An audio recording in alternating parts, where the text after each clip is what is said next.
में जब भी हमारे समक्ष संकट आता है तो हमारे पास दो मार्ग होते हैं। पहला मार्ग भयभीत हो जाना, दूसरा मार्ग साहस के साथ उसका सामना करना। दोनों का मंतव्य एक ही है, लक्ष्य एक ही है, आत्म सुरक्षा, जीवन रक्षा। किंतु भय को दुर्बल माना जाता है और साहस को आपका बल माना जाता है। कारण यह है कि भय ये केवल एक प्रतिक्रिया है, वही साहस ये एक निश्चय, एक प्रतिबद्धता। और साहस के साथ यदि संकट का सामना आप करोगे तो हो सकता है उस संकट का सदा सदा के लिए आप दमन कर दो। क्योंकि संकट जब आता है सर्वप्रथम हमारा द्वंद्व होता है यहाँ मन। तो संकट का सामना हम यहां करते हैं। यदि इस हृदय को, इस मन को साहसी आप बना दो तो इसमें कभी भय नहीं आएगा और उस संकट का सामना करना सरल होगा, विजय प्राप्त करना सरल होगा। इसलिए निश्चित रूप से साहस अधिक श्रेष्ठ है। जीवन में जब भी कोई संकट आए तो साहस के साथ उसका सामना कीजिए और मेरे साथ प्रेम से कहिए राधे राधे। एक गैया और एक बछड़े में कैसा संबंध होता है। एक गैया अपने बछड़े को पुकार लगाती है और बछड़ा सहस्त्र गैयाओं में से अपनी माता का स्वर पहचान लेता है और अपनी माता से आके लिपट जाता है। अब कुछ ऐसा ही संबंध है आपके कर्मों का और आपके कर्म फल का भी। आप जो कर्म करेंगे आपके कर्म फल को पुकार लगाएंगे और आपका कर्म फल कहीं ना कहीं से आपको ढूंढते ढूंढते आके आपसे लिपट जाएगा। तो उचित तो यही होगा कि आप सत्कर्म करें, क्योंकि एक बार भले ही ईश्वर आपको आपकी भूल के लिए क्षमा करते, आपके कर्म नहीं करेंगे। तो यदि आप दुष्कर्म करने वाले हैं तो आप समझ जाइए। अब यदि आप शुभ कर्म करने वाले हैं तो आप समझ जाइए, जो आपका कर्म होगा आपका फल आपके पास अवश्य आएगा। आज नहीं तो कल, कल नहीं तो कुछ और समय में, किंतु आएगा अवश्य। आइए मेरे साथ प्रेम से कहिए राधे राधे। हम सभी कभी ना कभी जीवन में ईश्वर से कुछ ना कुछ मांगते हैं और ईश्वर जब हमारी मनोकामना पूर्ण करते हैं हम बड़े प्रसन्न हो जाते हैं। परंतु जब ईश्वर हमारी मनोकामना पूर्ण नहीं करते तब हम सोचते हैं, संदेह करते हैं, क्या सच में ईश्वर है? आपको एक बात बता दूं, यदि आपने ईश्वर के समक्ष अपनी इच्छा रखी, अपनी मनोकामना रखी और ईश्वर ने वो पूर्ण कर दी, इसका अर्थ ये है कि ईश्वर जानते हैं कि आपको इसकी आवश्यकता है। किंतु यदि आपने कामना की और वो पूर्ण नहीं हुई तो बस इतना स्मरण रखिए, ईश्वर वो सब देख सकते हैं जो आप नहीं देख सकते। दूसरा कारण ये है कि ईश्वर ये बात भली भांति जानते हैं कि जो इच्छा आप रख रहे हैं वो इच्छा आप स्वयं अपने बल पर पूर्ण कर सकते हैं। तो यदि आपकी इच्छा ईश्वर पूर्ण करते हैं तो उन्हें धन्यवाद कहिए, यदि इच्छा पूर्ण नहीं करते हैं तो और भी धन्यवाद कहिए, क्योंकि वो आपके लिए या तो अच्छा कर रहे हैं या तो आपको उतना योग्य समझ रहे हैं कि आप स्वयं अपनी इच्छा, अपने स्वप्न पूर्ण कर सकते हैं। अपना कर्म करते जाइए, जीवन में आगे बढ़ते जाइए और मेरे साथ प्रेम से कहिए राधे राधे। आम और नीम दोनों ही अपने अपने स्थान पे अत्यंत विशेष, अत्यंत श्रेष्ठ। आम हमारी शक्ति बढ़ाता है, वही नीम रोगों से लड़ने की हमारी क्षमता बढ़ाता है। अब आम अत्यंत मीठा होता है और नीम कड़वा होता है। अब क्या इस कारण से नीम को निराश हो जाना चाहिए या स्वयं से घृणा करनी चाहिए कि वो कड़वा है? कदापि नहीं। देखिए, नीम कड़वा है, इसमें नीम का कोई दोष नहीं है, दोष जिह्वा का है। इसे मीठा भाता है और कड़वा नहीं भाता। किंतु यदि आप नीम का उपयोग अपने जीवन में नहीं करोगे तो रोगों से लड़ने की आपकी क्षमता बढ़ेगी ही नहीं। तो नीम तो है अत्यंत महत्वपूर्ण, इससे आपको क्या सीख मिली? यही कि कभी भी जीवन में किसी और के मापदंडों पे स्वयं को मत परखिए। आपकी योग्यता, आपकी विशेषता, आपके गुण अवगुण, ये स्वयं आप समझ जाइए, इतना ही पर्याप्त है। आइए और मेरे साथ प्रेम से कहिएगा, राधे राधे। क्या आपने कभी कुएं से जल निकालते हुए किसी को देखा है? एक पात्र को रस्सी से बांधा जाता है, उसे कुएं में डाला जाता है, खींच के तब जल प्राप्त होता है। सरल सी बात है, परंतु कभी ये सोच के देखिए, कुएं में पात्र डालने के पश्चात यदि पात्र सीधा ही रहे तो वो जल में प्रवेश कर ही नहीं सकता, ना जल उस पात्र में प्रवेश कर सकता है। उस पात्र को झुकना पड़ता है, तब जाके जल उसमें प्रवेश करता है, तब जाके खींच के आपकी प्यास बुझती है। अब इसमें जीवन की एक अमूल्य सीख छिपी है, एक सीख जो संसार के हर एक व्यक्ति के लिए महत्वपूर्ण है, और उस सीख का नाम है विनम्रता। संसार में हर एक व्यक्ति को विनम्र होना चाहिए।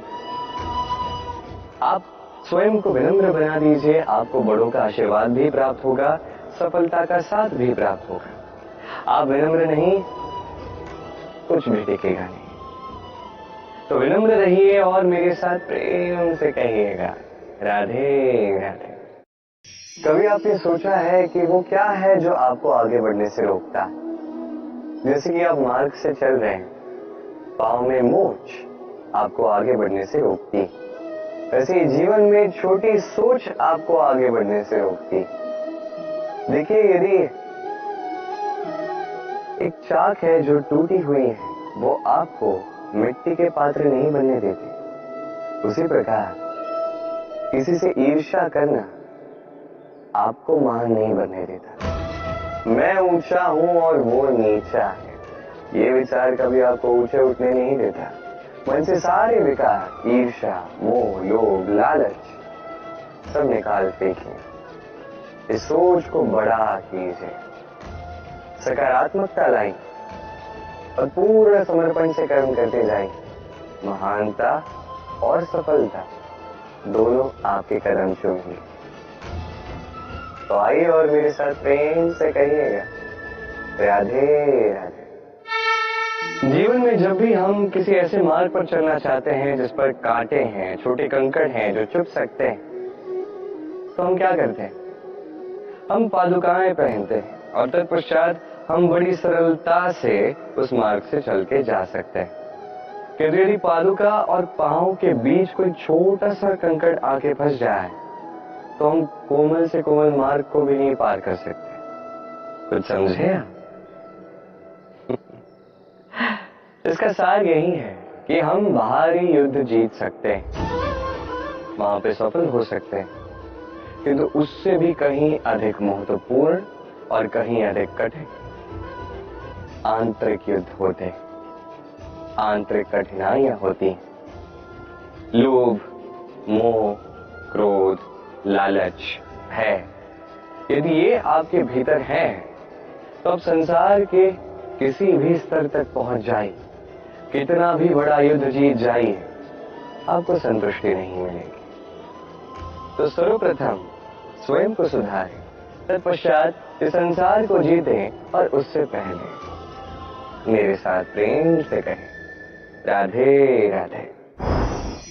कभी कभी हम किसी कार्य को आरंभ करने के विषय में सोचते हैं, फिर और सोचते हैं, फिर और सोचते हैं, सोचते ही रह जाते हैं। देखिए, ये अनुचित नहीं कि हम किसी कार्य को आरंभ करने से पूर्व उसके विषय में सोच विचार करें, उसे समझें, ठीक है, किंतु सारा समय इसी में व्यर्थ करना उचित नहीं है। यदि आपने अधिक समय लगा दिया तो समय आपसे रुष्ट अवश्य होगा, और क्यों ना हो, आप समय को नष्ट कर रहे हैं, ये उचित नहीं। देखिए, निश्चित रूप से सोच विचार कीजिए, आकलन कीजिए, पूर्ण रूप से कीजिए, किंतु ये भी स्मरण रहे कि उस उचित समय में आपको कर्म आरंभ करना है। सोचते ही रहोगे तो कर्म आरंभ नहीं कर पाओगे। और ये समय अत्यंत बलवान है। इसका सम्मान करोगे तो ये आपका साथ देगा, नहीं करोगे नहीं देगा। आइए इस समय का सम्मान करें और मेरे साथ प्रेम से कहें राधे राधे। कई बार ऐसा होता है कि हमारी अच्छी मंशा पर, अच्छे विचारों पर, अच्छे कर्मों पर लोग संदेह करते हैं, प्रश्न उठाते हैं, प्रमाण मांगते हैं, शुद्धता की परीक्षा देने को कहते हैं, और तब निश्चित रूप से दुख होता है। हम सोचते हैं कि यही जीवन है। इतना अच्छा सोच के भी, शुभ कर्म करके भी लोग हम पे ही संदेह करते हैं। दुख तो होता है, किंतु दुखी होने की आवश्यकता नहीं। क्यों नहीं है? तो यदि कोई आप पर संदेह करता है तो उन्हें करने दे। संसार में क्या होता है देखिए, संसार में स्वर्ण की शुद्धता को ही परखा जाता है, कोयले की कटुता को नहीं। आप स्वर्ण हैं तो आपकी शुद्धता को परखा ही जाए, वो तो होना ही है। आप स्वयं को दुखी मत कीजिए, आपका केवल एक कर्म है, स्वर्ण की भांति चमकते रहिए। संसार को आपके सोच विचार, आपके कर्म का, आपकी शुद्धता का प्रमाण मिलता ही रहेगा। तो आइए और मेरे साथ प्रेम से कहिएगा राधे राधे। कई बार ऐसा होता है जहां लोग हमारे सत्य को अस्वीकार करते हैं और लोगों की मिथ्या बातों को स्वीकार कर लेते हैं, वो भी बड़ी सरलता से।